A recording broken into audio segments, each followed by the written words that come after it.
Hi, everyone. Greetings. We have reached page 36 of the Pure Worship book, and this subsection is entitled Wheel Work. Now, we won't read the whole thing for you because it's a tedious repetition of what's already in the text of Ezekiel 1, so you can read the whole text and get the background, but some select comments here that definitely deserve our attention. For instance, this one in paragraph 14 on page 37, we might tend to think of a throne as being fixed to one spot, and naturally so, for earthly monarchs can extend their influence only so far. But Jehovah's sovereignty is quite unlike any human rulership. As Ezekiel was about to learn, there are no limits to Jehovah's sovereign power. In a very real sense, this sovereign can exert his authority anywhere. And this is a comment, of course, on the fact that these wheels are amazing, a wheel within a wheel, infinite amount of flexibility, movability. Yeah. Can go anywhere. But this is all to make the point that Jehovah ultimately is dependent on the movement of the chariot. Yeah. On the maneuvers of the organization on earth, as it were. Yeah. So they've got the chariot almost in control rather than God. So God needs the chariot, which they say is them. Mm-hmm. So he has to delegate things for them to do that he can't do. Now, in the past, of course, in the era of Russell and Rutherford, they were very explicit about this. Rutherford is famous for saying things like the angels are transmitting God's messages to his earthly creatures and information about his earthly creatures back to him. Reporting it back, and I think they say that in there too. Well, they seem to be... back. Remember that famous quip of Elijah about the priests of Baal limping between two opinions? Yeah. Well, that's what this reminds me of, because here you've got a couple of quotes in consecutive paragraphs, actually, 17 and 18 on page 37. This vehicle can shift directions without slowing down or even turning, but it does not make such moves blindly. The eyes covering the rims vividly convey the idea that this vehicle is completely aware of everything around it in every direction. So it's the vehicle that is virtually omniscient. Yeah. But then they say this in the paragraph 18. It is aware of everything, as suggested by the abundance of eyes on the wheels. Jehovah's own eyes see all things.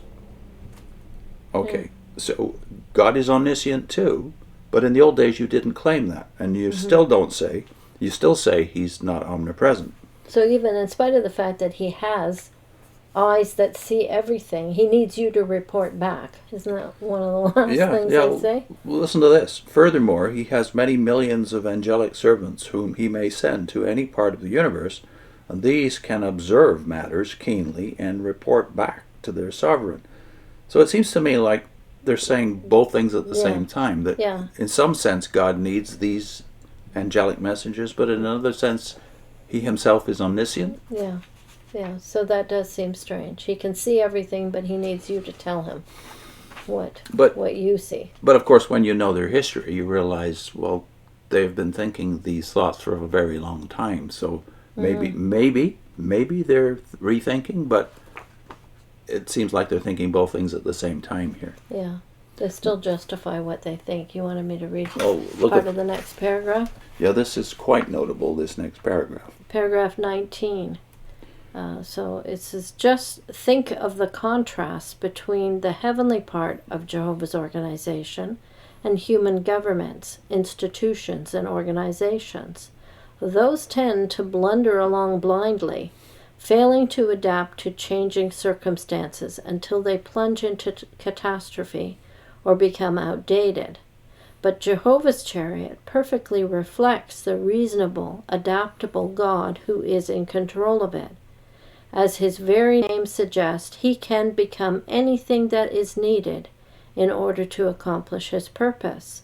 For example, he can swiftly become a mighty warrior who fights for his people, but he can instantly shift to being a merciful forgiver of sins who nurtures and restores even the most broken-hearted and repentant sinner.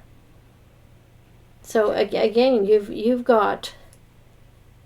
They're not actually talking about God changing his form. They're only talking about him changing his character. Or exhibiting parts of his character, or aspects of his Different character. aspects, adjusting to things.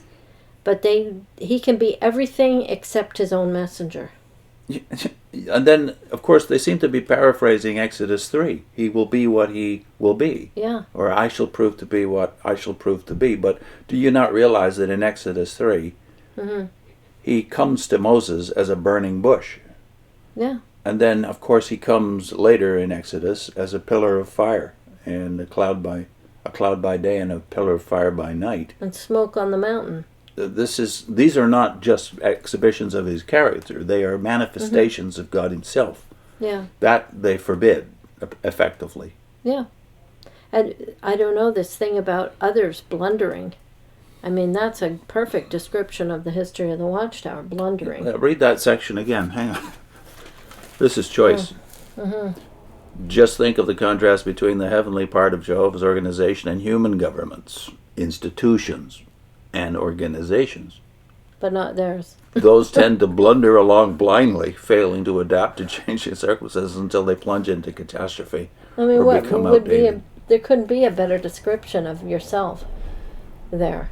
But you don't call it blundering, though. You call it new light every Yeah. time it happens to you. Yeah. We learn from our own sad history. Yeah. Yeah. But this idea that Jehovah's chariot perfectly reflects the reasonable, there's a good word that's very common Yeah. in the literature right back to the beginning, the reasonable, adaptable God who is in control. As Jehovah indicated, he's been in control of this organization. You know, you can't say that he's in control of that organization. They are not following Jehovah. They're following Rutherford.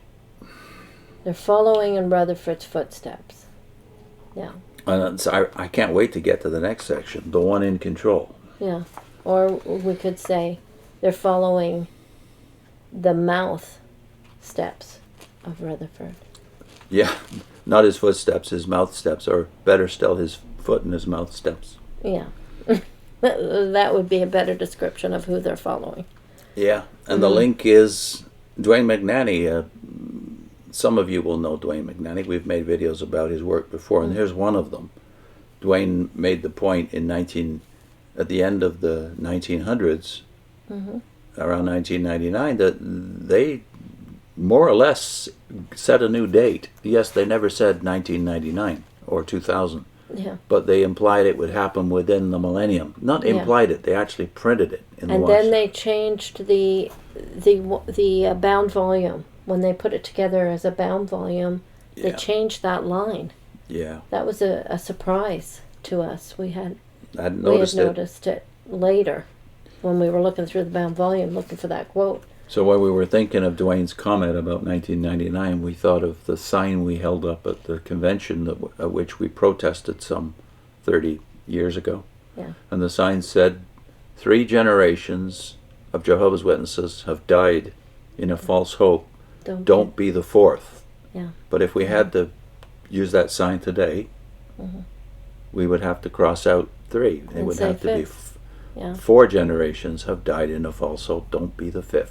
Yeah. Now, I used to always call it a demonstration of faith, of love, Not a protest. rather than a protest. Yeah.